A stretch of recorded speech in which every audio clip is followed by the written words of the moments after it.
अस्सलाम वालेकुम, क्या हाल है। उम्मीद है सब खैरियत से होंगे। तो बहुत ज़्यादा रिक्वेस्ट आ रही थी कि आप एक दफ़ा फिर अल्कोहल फ्री बेस सिखाएं, ट्रांसपेरेंट बेस सिखाएं ग्लिसरीन की। तो मैंने सोचा कि आज मैं आप लोगों की ये सबसे पहले ये वाली रिक्वेस्ट कंप्लीट कर दूं और डिटेल एक वीडियो बना दूं उसके ऊपर, क्योंकि लोगों के बहुत मसले आ रहे हैं कि हार्ड नहीं हो रही है, सॉफ्ट रह जा रही है, ट्रांसपेरेंट नहीं बन रही है, उसमें लेदर नहीं है, बहुत सारे मसले हैं और बहुत सारी क्वेरीज थी, बहुत सारे क्वेश्चन आंसर थे। तो मैंने सोचा कि आज की वीडियो में ये सब कवर किए जाएं। तो आज हम बनाएंगे ट्रांसपेरेंट सोप ग्लिसरीन बेस और उससे मुख्तलिफ सोप के बारे में भी डिस्कस कर सकते हैं, जैसे ये सेफ्रॉन का सोप होता है या कोई भी टी ट्री सोप, सब तरह के सोप आप इसके अंदर बना सकते हैं और ये बहुत अच्छे बनते हैं, ट्रांसपेरेंट बनते हैं और अच्छा लुक देते हैं। इसके अंदर आप हर तरह के डेकोरेटिव और दूसरे बच्चों के सोप भी बना सकते हैं। अल्कोहल फ्री बेस होगी। तो हम स्टार्ट करते हैं और हम सबसे पहले अपना इसके अंदर कोकोनट ऑयल लेंगे। सबसे पहले हम इसके अंदर कोकोनट ऑयल ले रहे हैं। हम कोकोनट ऑयल क्यों ले रहे हैं कि कोकोनट ऑयल ही से ये हार्ड होती है।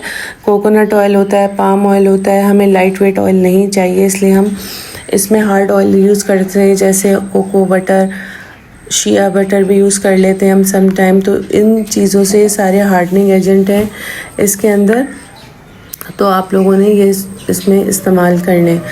फिर सारी डिस्क्रिप्शन के अंदर मैं मेजरमेंट दे दूँगी। ये 1 kg की मैं आपको सोप बेस सिखा रही हूँ और इससे आप डबल ट्रिपल कर सकते हैं। अब मैंने इसके अंदर पाम ऑयल थोड़ा सा डाला है, मुझे थोड़ा सा थिक चाहिए था, लेकिन पाम ऑयल चूँकि थोड़ा सा येलोइश कलर पे होता है तो आपकी ट्रांसपेरेंसी को थोड़ा सा अफेक्ट कर सकता है, तो इसलिए मैंने थोड़ा डाला है। अगर आपको ऐसा कोई इशू नहीं है तो आप इसकी क्वांटिटी को थोड़ा सा इंक्रीज़ कर सकते हैं। और हमेशा कैलकुलेशन हर चीज़, यानी कि जो सारी चीज़ें आपकी कैलकुलेट होती हैं उस सारी चीज़ों को मिलाकर आपका जो है 1 kg होना चाहिए। ये नहीं कि ये चीज़ें डाल के एक्स्ट्रा कुछ डाल दें।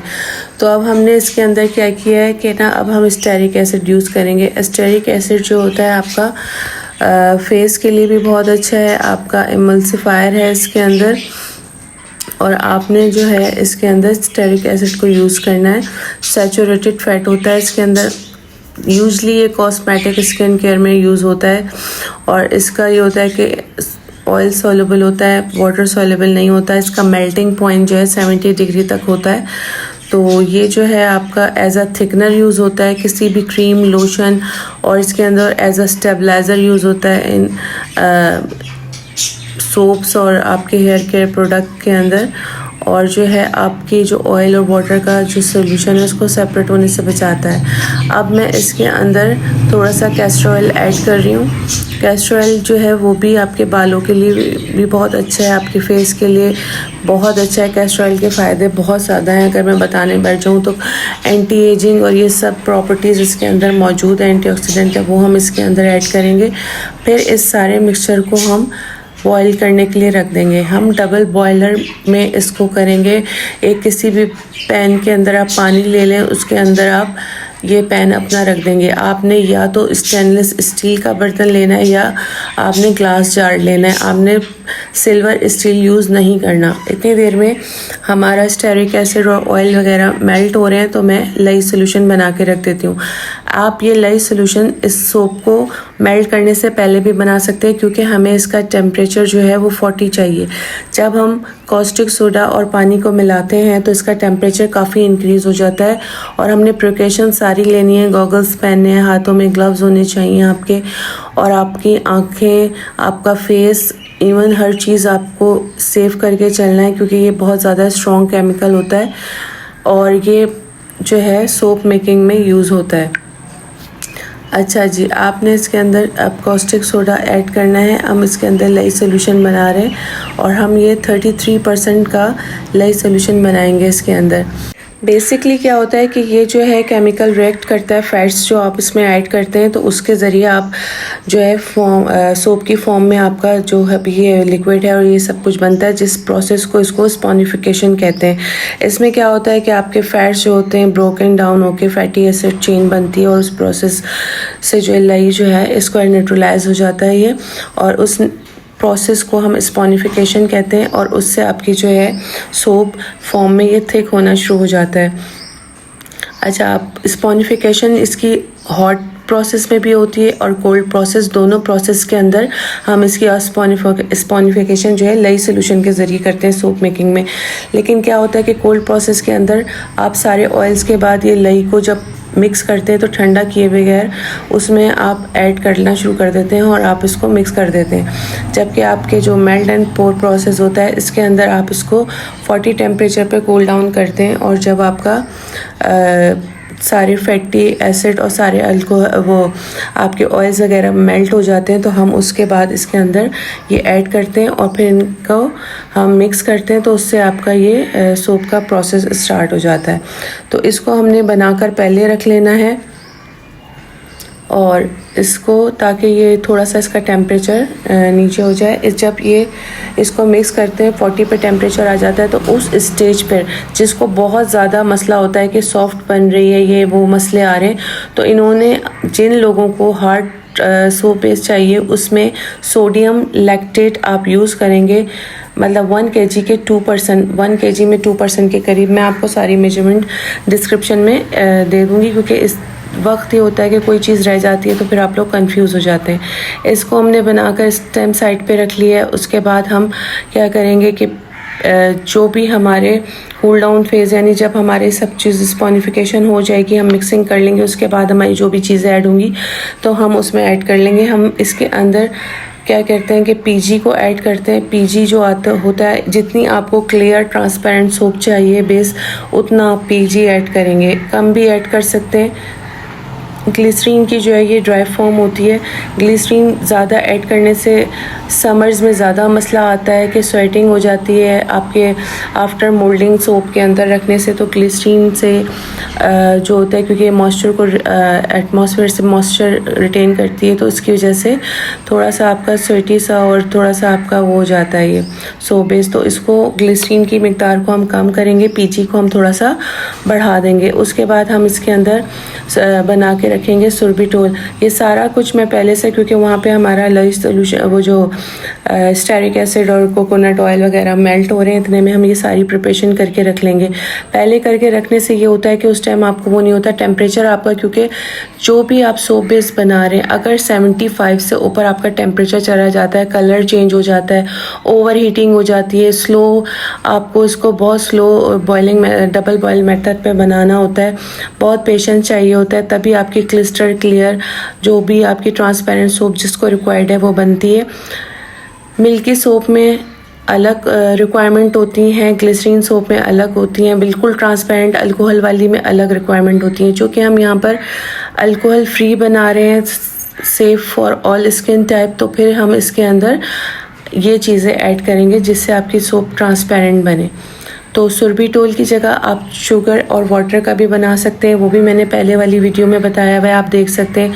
तो उसमें वाटर और आप जो है शुगर 166 ग्राम के करीब आप शुगर ले लेंगे और इसी तरह 89 ग्राम के करीब आप वाटर ले लेंगे। फिर उनको उसका आप जैसे बनाते हैं शीरा सा उस टाइप का बना लेंगे, लेकिन बहुत ज़्यादा स्टिक नहीं होगा। अब ये है कि मैंने इसमें टी का भी ऐड करके रख लिया है। थोड़ा सा हमने इसके अंदर कोकोबिटेन के अंदर टी को ऐड करके रख लिया है। कोकोबिटेन का भी मैं आपको बताती चलूँ, ये सारी चीज़ें मैं बनाकर रख रही हूँ ताकि आपको पता चलता जाए। जो भी कहते हैं झाग का मसला है, देखिए SCI को ऐड करेंगे अगर हम तो उससे क्या होता है कि ट्रांसपेरेंसी डिस्टर्ब होती है, तो हम कोकोबिटेन को थोड़ा ऐड कर लेंगे, लेकिन उससे आपकी जो बेस है अगर एक्स्ट्रा ऐड कर देंगे आप तो वो ख़राब हो जाएगी। अभी ये मैं जग के अंदर मैंने ऐड किया है सोडियम लैक्टेट। मैंने आपको कहा था जिस टाइम ये ठंडा हो जाएगा लई सोल्यूशन तो हम इसके अंदर सोडियम लैक्टेट को ऐड कर देंगे। अब हम देखेंगे ये बिल्कुल जस्ट 1 स्टेरिक एसिड का ये रह गया, तो हम इसका टेम्परेचर चेक कर लेते हैं। हमें यहाँ पे इसका टेम्परेचर 70 to 75 के करीब चाहिए। Temperature is most important part of this stage, क्योंकि हमारा अगर टेम्परेचर ओवर हीटेड हो गया तो ये ट्रांसपेरेंसी आपकी ख़राब हो जाएगी, कभी येलो कभी ब्राउन इस तरह हो जाती है। कुछ ऑयल्स की वजह से होता है, कभी ओवर हीटिंग की वजह से होता है, कुछ ऑयल ऐसे होते हैं। बट ये होता है कि अगर ओवर हीटिंग की वजह से होता है तो फिर आपकी सोप बेस थोड़ी सी हो जाती है ख़राब, फिर भी नहीं होती बट कलर चेंज हो जाता है आपकी सोप बेस का कुछ ऑयल्स और उसकी वजह से, वरना अफादियत वगैरह सब कुछ वैसी रहती है। बस लई सोल्यूशन आपको बहुत ज़्यादा उसको सही तरह कैलकुलेट करके डालना होता है, क्योंकि अगर वो ज़्यादा और कम हो जाता है तो वो फिर आपके लिए थोड़ा सा हार्मफुल हो जाता है, क्योंकि उसकी एक परसेंटेज होती है ऐड करने की, और टाइम होता है, और उसका एक प्रोसेस होता है। अब हम इसको देख रहे हैं, इसका तकरीबन मेरा 72 75 जब टेम्परेचर हो जाएगा तो मैं इसके अंदर आहिस्ता आहिस्ता जो लई सोल्यूशन हमने सोडियम लैक्टेट की था, ये देखें 70 के करीब हो गया। अब हमने जो सोडियम लैक्टेट के साथ मिक्स करके लई सोल्यूशन बनाया था वो मैं थोड़ा थोड़ा बहुत आहिस्ता आहिस्ता आप देखेंगे। और कुछ लोगों के सवाल थे बहुत ज़्यादा कि ये वाला स्टेज आप ज़रूर क्लेरिफाई करेंगे किस तरह का पोजीशन आएगी, तो ये आप अच्छी तरह देख लें कि आहिस्ता आहिस्ता ऐड करती जा रही हूँ। क्लाउडी सा होता जा रहा है, जैसे हम सूजी का हलवा बनाते हैं और वो एक तरफ बीच में आके जमा हो जाता है, फटा फटा सा हो जाता है, तो हम उसको बहुत मिक्स करते हैं तो वो जेल टाइप हो जाता है। तो सेम इस तरह का प्रोसेस ये सोप मेकिंग में हमारा, ये देखें मैं आहिस्ता आहिस्ता इसको ऐड करती जा रही हूँ, मिक्स करती जा रही हूँ। आप स्टिक ब्लेंडर से भी कर सकते हैं इसको, और अपने आप किसी भी इलेक्ट्रिक बीटर वगैरह से भी कर सकते हैं, लेकिन मैं आपको सिखाने के लिए आहिस्ता आहिस्ता इसको विस्कर से भी करके दिखा रही हूँ, क्योंकि सबके पास हर चीज़ अवेलेबल नहीं होती, तो मैं हर तरीके से इसको प्रोसेस करके बताती हूँ। देखिए ये सारा हमने ऐड कर दिया तो ये बिल्कुल हलवे की तरह हो गया है, देखें बिल्कुल थिक हो जाएगा ये। तो बहुत सारे लोगों का था कि ये वाली स्टेज हमें समझ नहीं आती कि आप क्या कह रही होती हैं, क्योंकि मैंने हर वीडियो में इतना डिटेल नहीं बताया जितना डिटेल मैं आपको आज बता रही हूँ। देखें बिल्कुल ये लई हलवा टाइप का हो जाता है बिल्कुल। अब इसको हमने एक जेल फॉर्म की तरह लाना है, जैसे हमारा ये मिक्स करते जाएंगे, इसके अंदर थोड़ा टाइम लगता है आपको सोपेस बनाने में। ये जो मैं वीडियोज़ देख रही होती हूँ कि 5 मिनट में, आधा घंटे में, वो 15 मिनट में सोपेस तैयार, बिल्कुल बकवास है। इसको कम से कम 1 घंटा चाहिए, बहुत स्लो आंच पे बनता है, क्योंकि स्पॉनिफिकेशन का ये प्रोसेस है इस टाइम हो रहा है आपके सामने। और कुछ लोगों ने तो मुझसे सीखकर अपने अकाउंट्स बनाकर उसमें फजूल इंफॉर्मेशन देना शुरू कर दी है। सीखते हैं, टीचर को रिस्पेक्ट भी नहीं देते, पता नहीं क्या क्या अकाउंट मुख्तलिफ आईडी से बनाकर कि इतना महंगा सीखने का क्या फ़ायदा है या वो। मैं तो आप लोग को फ्री में यूट्यूब पे सिखा रही हूँ, जो आप को बेस्ट मैं रेमेडी दे सकती हूँ यहाँ पे अपनी रेमेडीज़ में से वो दे रही हूँ। अब ये जेल टाइप की कंसिस्टेंसी जब हमारी हो जाएगी तो उस टाइम मैंने जितनी भी चीज़ें मिक्स करके रखी थी, ग्लिसरीन, पीजी, सुरबिटोल, अपनी ये सब चीज़ें मैं इसमें ऐड कर लूँगी और इसको मिक्स करना शुरू कर दूँगी। इसमें सारा हम जो भी हमने उस स्टेज पे बनाई थी चीज़ें सब ऐड हो जाएंगी। जब ये जेल फॉर्म में आएगा ये सारी चीज़ें इस टाइम ऐड होंगी। आहिस्ता आहिस्ता इसमें हम सब कुछ ऐड करते जाएंगे और मिक्स करते जाएंगे, और ये आप देखें कि ये आहिस्ता आहिस्ता ट्रांसपेरेंट होना शुरू हो गई है। मैं आपके सामने पूरा प्रोसेस कर रही हूँ, आहिस्ता आहिस्ता ये देखें ये बिल्कुल क्लियर हो जाएगा आपका सोल्यूशन। ये देखें मैं आहिस्ता आहिस्ता सारी चीज़ें इसमें ऐड कर रही हूँ। ग्लिसरीन डाला हमने, फिर पीजी डाला, फिर सुरबिटोल ऐड किया, फिर हमने इसके अंदर अपना टी और कोकोबिटेन वाला वो भी ऐड कर लिया। विटामिन ई हम इसके अंदर ऐड करेंगे, और इसके अंदर हम अपना प्रिजर्वेटिव लिक्विड जर्मल प्लस ऐड कर सकते हैं, फिनॉक्सीथिलोन ऐड कर सकते हैं। मैं आपको 2-3 ऑप्शन हमेशा देती हूँ। ऑप्टेफन प्लस यूज़ कर सकते हैं, तो ये आप इसके अंदर ऐड करें, आपकी सोपेस ख़राब नहीं होगी।